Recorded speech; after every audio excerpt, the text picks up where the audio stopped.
자, 여러분 반갑습니다. 오늘 하루 평안하셨는지요? 자, 오늘은 날씨가 참 따뜻했습니다. 이제 완연한 봄의 계절이 드디어 다가온 것 같습니다. 오늘 하루도 주님의 은혜 가운데 감사드리시고요. 이 밤에도 하나님의 은혜가 충만한 시간 되기를 바라겠습니다. 오늘 우리가 함께 나눌 책은요, 존 오웬의 참된 믿음의 특성과 능력, 참된 믿음의 특성과 능력이라는 책, 페이지로는 151페이지입니다. 챕터는 4장이고요. 참된 믿음이 행사하는 합당한 규례들에 대해서 우리 계속해서 나누고 있었죠. 네. 오늘 내용을 통해서 여러분 큰 은혜를 받으시기 바라고요. 제가 이번 주 월요일 날 THM 신학 석사 조직신학 전공으로 학교로 입학하고 첫 수업을 들었습니다.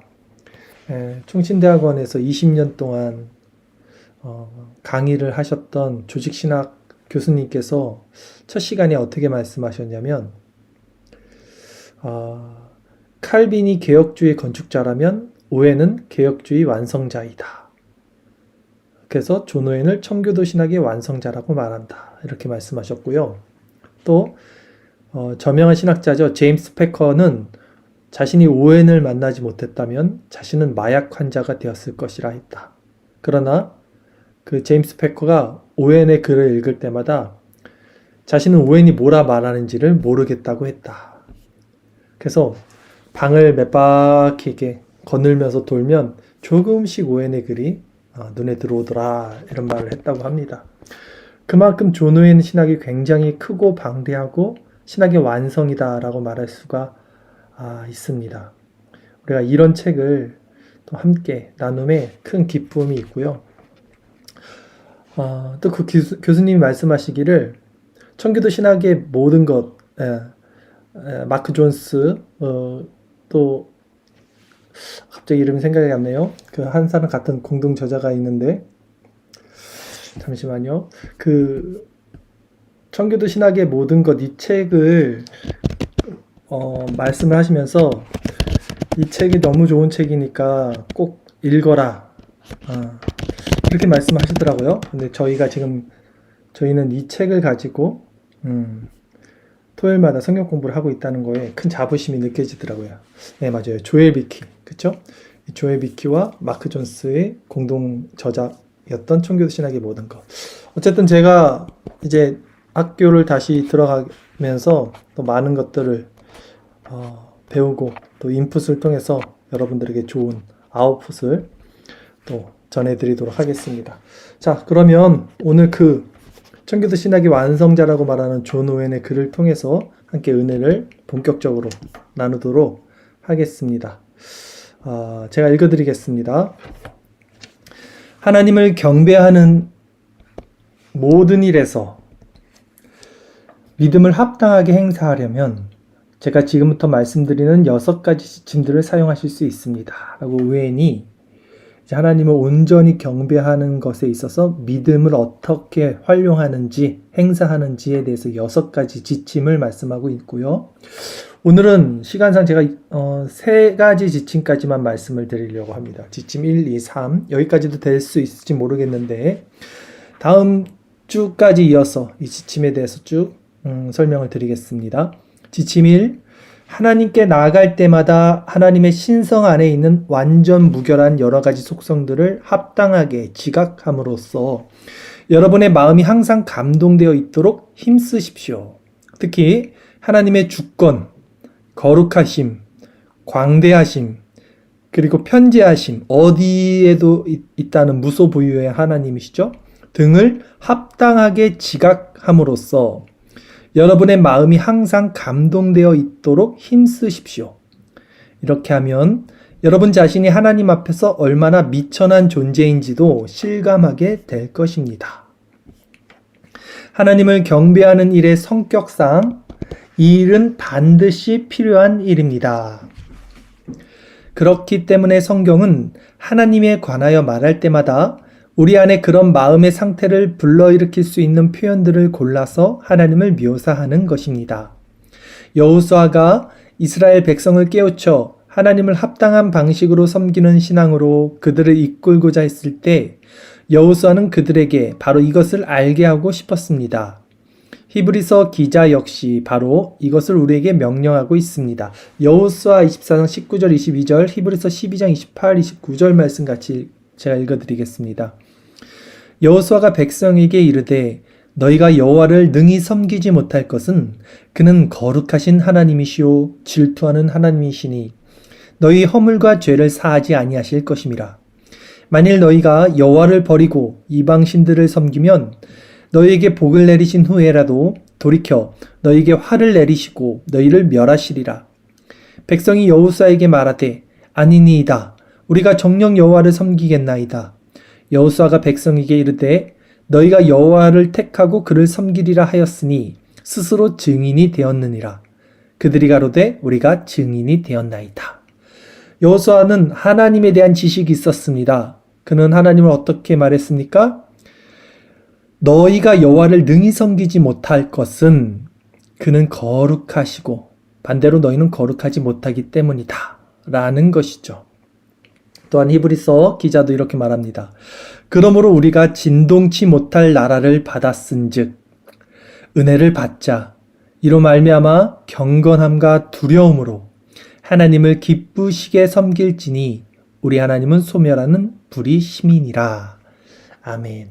경건함과 두려움, 이것을 경외라고 합니다. 오늘날 사람들은 하나님을 경외하는 신앙이 사라져가고 있습니다.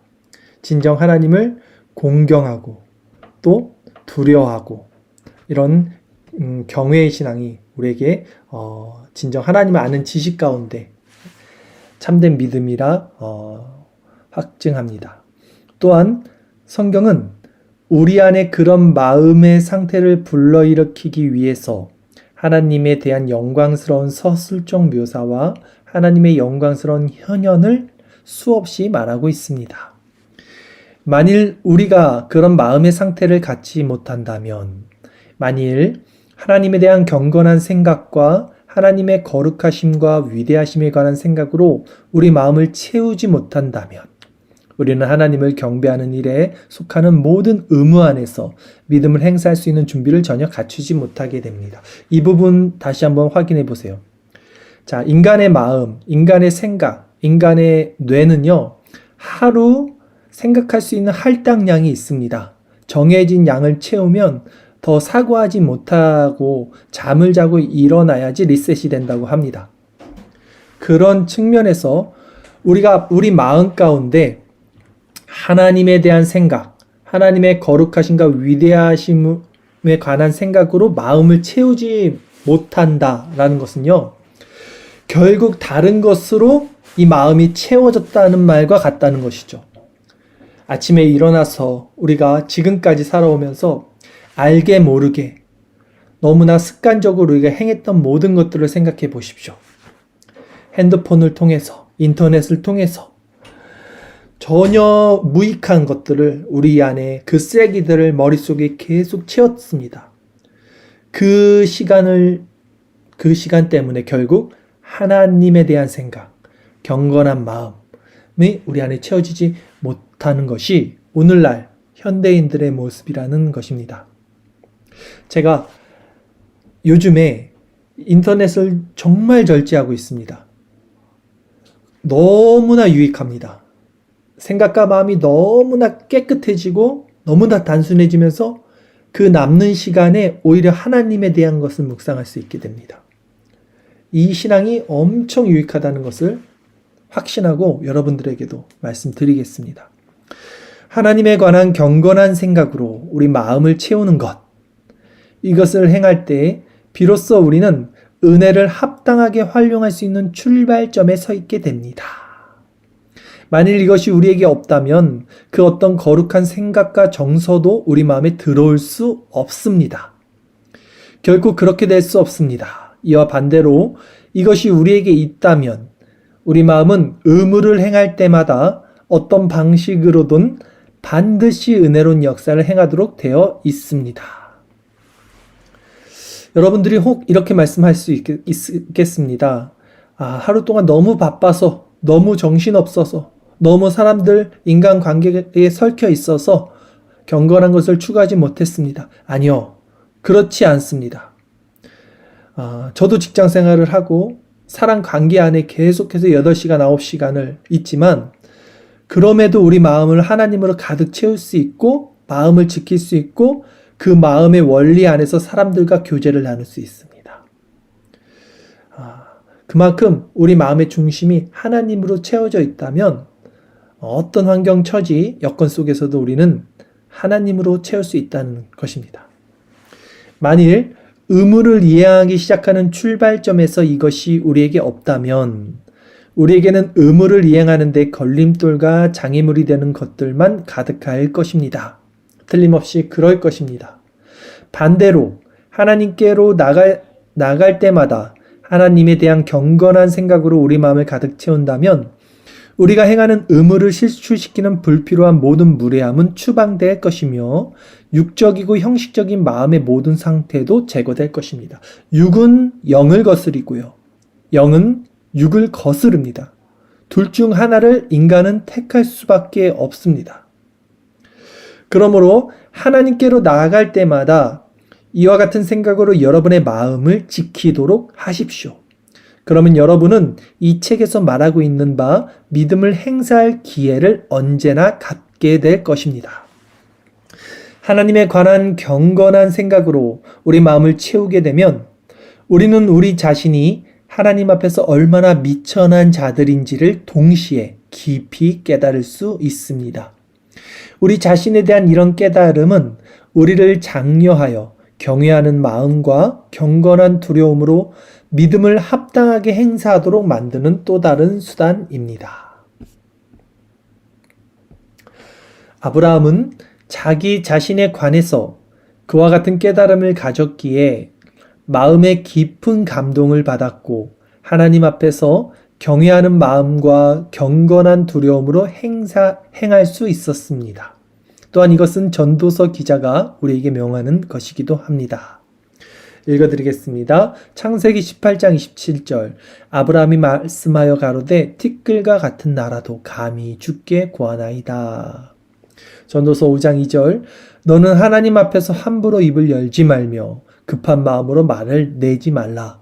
하나님은 하늘에 계시고 너는 땅에 있음이니라. 그런즉 마땅히 말을 적게 할 것이니라. 경건하지 않은 사람들이 하나님 앞에서 보이는 뻔뻔한 육적 담대함은 이와 같은 것들이 없기 때문에 발생하는 것이며 사람들의 영혼을 파멸로 몰아넣는 것입니다. 하나님을 경외하는 것이 없다는 것이죠. 육적 담대함을 가지고 있는 사람들이 하나님을 경배하는 모든 일은 하나님 앞에 가정스러운 것에 불과하고 그들 자신에게도 무익한 것에 불과합니다. 하나님께 예배드리면서도 인간적인 감정과 감각과 인간적인 것들을 동원하고 찬양 가운데서도 그런 것들이 비일비재하고 이런 정서 감정 가운데는요 하나님의 거룩하고 하나님을 경외하는 그런 속성이 들어갈 수 없기 때문에 하나님 앞에 그런 것들은 모두 가증스러운 것에 불과하다라는 것입니다.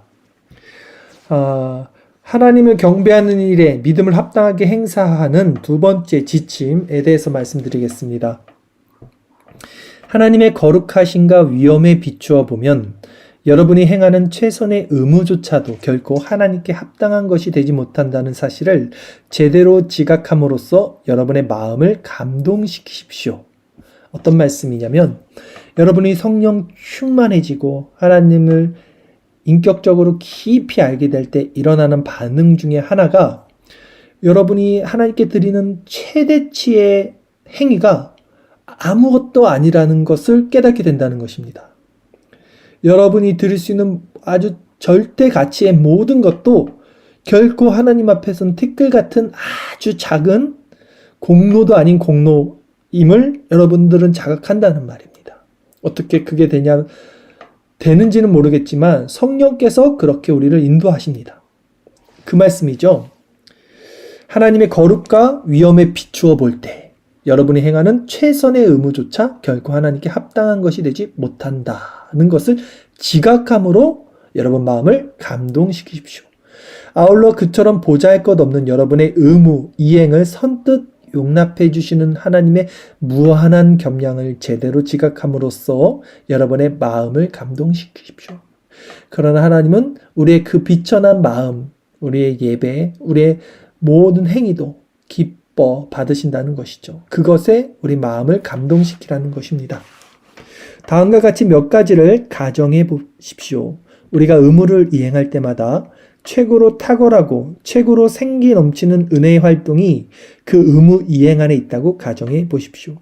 우리가 기도할 때마다 매번 최고로 뜨거운 열정으로 기도한다고 가정해 보십시오. 우리가 설교 말씀을 들을 때마다 마음으로 온통 설교에 집중하여 최고로 겸손하고 최고로 깊이 회개하는 심령으로 설교를 듣는다고 가정해 보십시오.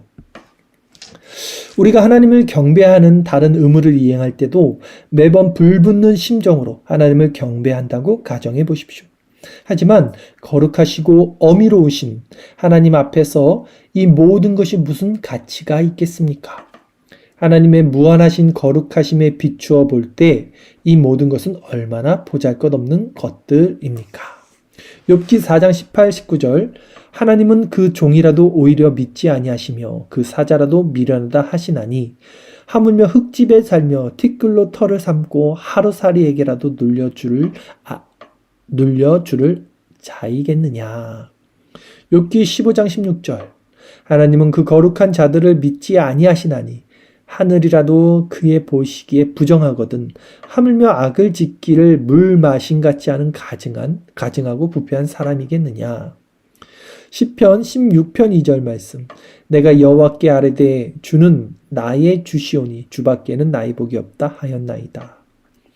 하나님의 거룩하심에 비추어 볼 때 우리가 행하는 최선의 의무들은 정말 아무런 가치도 없고 아무런 소용도 없습니다. 우리가 행하는 경건한 행위에도 죄악이 있습니다. 우리가 행하는 경건한 행위도 우리의 인격과 마찬가지로 하나님의 긍휼과 용서를 필요로 하고 그리스도의 피로 말미암아 씻음과 의롭다 하심을 필요로 합니다.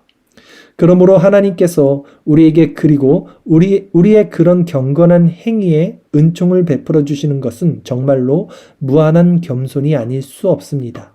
실로 우리는 평생 동안 하나님의 이런 은혜를 거룩하게 기리며 살아야 마땅합니다. 자, 여기에 우리가 생각해야 할 것이 있습니다. 이처럼 우리가 이행한 최선의 의무들도 이 정도에 불과합니다.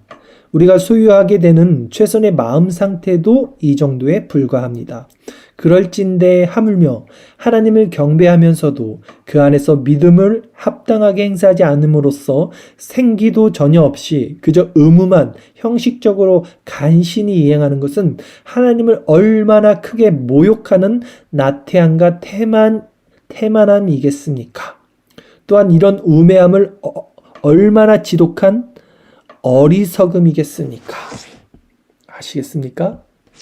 이런 태만함은 얼마나 크고 중한 죄입니까? 그것은 이로 형언할 수 없을 정도로 크고 중한 죄입니다. 그러므로 우리는 이것에 관한 깨달음을 우리 마음에 계속 간직하도록 합시다. 그리하여 믿음으로 하나님을 경배하는 모든 의무에서 최선을 다하도록 우리 자신을 격려하도록 합시다. 자, 믿음이 없는, 그래서 그 믿음이 하나님을 경배하는 일에 합당하게 행사하지 못하는 자들의 특징이 바로 이 지침 두 번째입니다. 태만함, 영적 무지로 말미암은 하나님을 경외하는 마음이 없는 그 태만함. 그것이 얼마나 가증스러운 것인지, 그러면서도 스스로 하나님을 믿고 있다고 생각하는 그 교만함. 이런 것들에서 우리는 최대한 멀리 떨어져야 할 것입니다. 자, 지침 세 번째 말씀까지 전하도록 하겠습니다. 하나님께 나아가면서도 하나님에 관한 경건한 생각을 우리 마음에 채우기를 게을리하는 것, 또는 하나님을 경배하는 모든 의무 가운데서 믿음이 합당하게 행사되도록 분발하지 않는 것은 우리가 하나님께 가할 수 있는 모욕 중에 가장 치욕스러운 모욕입니다. 그것은 우리가 하나님을 철저히 무시하고 있다는 증거입니다. 여러분은 깨어서 이 말씀을 정확히 이해를 하시기를 바랍니다. 제가 서두에 인터넷을 절제한다고 했습니다. 보는 것, 먹는 것, 마시는 것, 생각하는 것, 만나는 사람, 모든 것을 절제하는 이유가 바로 그것을 통해서 내가 하나님만으로 채워지지 않는 그 상태가 하나님께 가할 수 있는 모욕 중에 가장 치욕스러운 모욕이라는 것을 알기 때문에 피 흘리기까지 마음을 점검하고 행동과 습관을 점검하며 철저히 하나님 앞에만 드려지는 인생이 되기를 구하는 것입니다. 여러분 안에도 지금 이런 마음이 없다면, 그러면서도 아무 거리낌 없이 그저 율법적이고 관례적인 그런 신앙 안에서 하나님과의 관계를 맺고 있다고 착각을 하신다면 여러분들은 그것으로 말미암아 하나님을 모욕하고 있다는 것입니다. 우리가 이와 같은 상태에 있다면 우리는 하나님의 여러 가지 신적 속성과 신성을 제대로 깨닫지 못한 사람들입니다. 우리가 이와 같은 상태에 있다면 우리는 그것을 제대로 깨달을 수조차 없습니다. 또한 우리는 하나님께서 사물의 번듯한 외관과 외양을 보시면 흡족해 하실 것이라고 생각하면서 우리 안에 있는 것을 그럴듯하게 꾸며서 하나님 앞으로 가져갑니다. 그러나 이것은 사도가 우리에게 절대 하지 말라고 경고하는 일이며 하나님께서 정말로 혐오하는 일입니다. 히브리서 4장 12, 13절 하나님의 말씀은 살았고 운동력이 있어 좌우의 날선 어떤 검보다도 예리하여 혼과 영과 및 관절과 골수를 찔러 쪼개기까지 하며 또 마음의 생각과 뜻을 감찰하나니 지으신 것이 하나라도 그 앞에 나타나지 않음이 없고 오직 만물이 우리를 상관하는 자의 눈앞에 벌거벗은 것 같이 드러나느니라. 이사야 29장 13절 주께서 가라사대 이 백성이 입으로는 나를 가까이하며 입술로는 나를 존경하나 그 마음은 내게서 멀리 떠났나니 그들이 나를 경외함은 사람의 계명으로 가르침을 받았을 뿐이라. 말라기 1장 14절 때 가운데 수컷이 있거늘 그 서원하는 일에 흠 있는 것으로 사기하여 내게 드리는 저주를 받으리니 나는 큰 임금이요 내 이름은 열방 중에서 두려워하는 것이 대민이라 만군의 여호와의 말이니라. 이사야 선지자가 말씀합니다. 이 백성이 입으로는 나를 가까이하며 입술로는 나를 존경하나. 자, 오늘날로 따지면 교회 안에 있는 사람들, 모태신앙을 비롯해서 권사, 장로, 집사, 목사 다 입으로는 나를 가까이하는 사람들이에요. 이 사람들이 입술로는 나를 존경하는 사람들이에요. 그러나 마음은 내게서 멀리 떠났다라는 것입니다. 이 사람들이 정말 하나님을 사랑한다면 삶의 작은 부분까지도 자신을 점검해서 죄를 떨어뜨리려고 죽기까지 애를 쓸 것이고 거룩을 추구할 것입니다. 그러나 그들은 하나님을 경외한다고 하지만 그 경외는 사람의 계명으로 가르침을 받는 그런 외적인 행위라는 것입니다. 자, 마지막으로 이 페이지까지만 읽어드리도록 하겠습니다. 구약의 말라기를 보면 이스라엘 백성들은 자기들이 사육하는 양 무리 중에 수컷이 있었음에도 불구하고 오히려 흠있고 눈먼 것을 골라서 하나님께 제물로 바쳤습니다. 하나님께서는 이런 사람들을 일컬어 속이는 자 혹은 저주받은 자라고 선언하셨습니다. 그런데 어느 측면에서 보면 오늘날 우리들의 상태가 바로 그와 같습니다. 우리가 여러 가지 거룩한 의무를 이행하는 중에 적극적으로 믿음을 발휘하지 않고 믿음을 합당하게 행사하는 일을 태만히 할 때 우리의 상태는 옛날 이스라엘 백성의 상태와 다를 바 없다는 말입니다. 여러 가지 거룩한 의무를 이행하는 중에 적극적으로 믿음을 발휘하여 합당하게 믿음을 행사하는 것, 오직 이것만이 하나님께서 연락하시는 제물입니다. 우리가 하나님께 바쳐야 할 것은 바로 그것입니다. 그것이 없으면 우리가 행하는 모든 의무는 눈먼 것과 저는 것에 지나지 않습니다.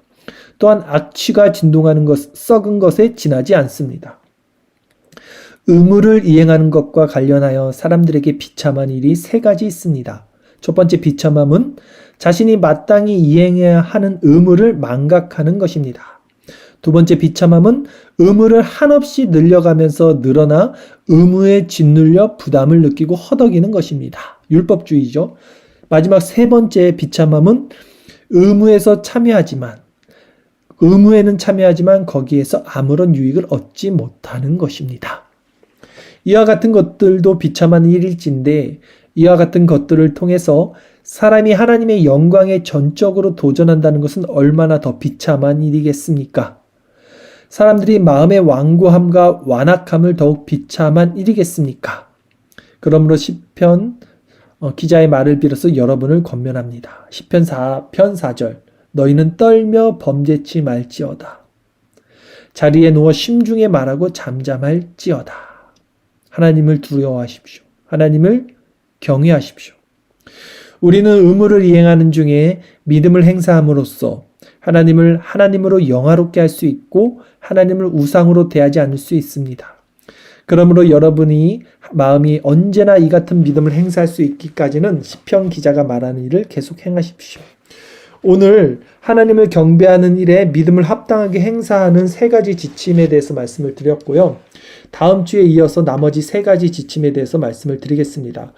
오늘 오웬의 글을 보면 참 우리 마음을 좀 불편하게 하는 그 그림이 틀림없습니다. 아무리 신앙생활을 잘하고 있다는 사람도 오늘 오웬의 말에 빗대서 자신을 점검했을 때 나는 하나님 앞에 올바른 신앙생활을 하고 있다고 말할 수 있는 사람은 아무도 없습니다.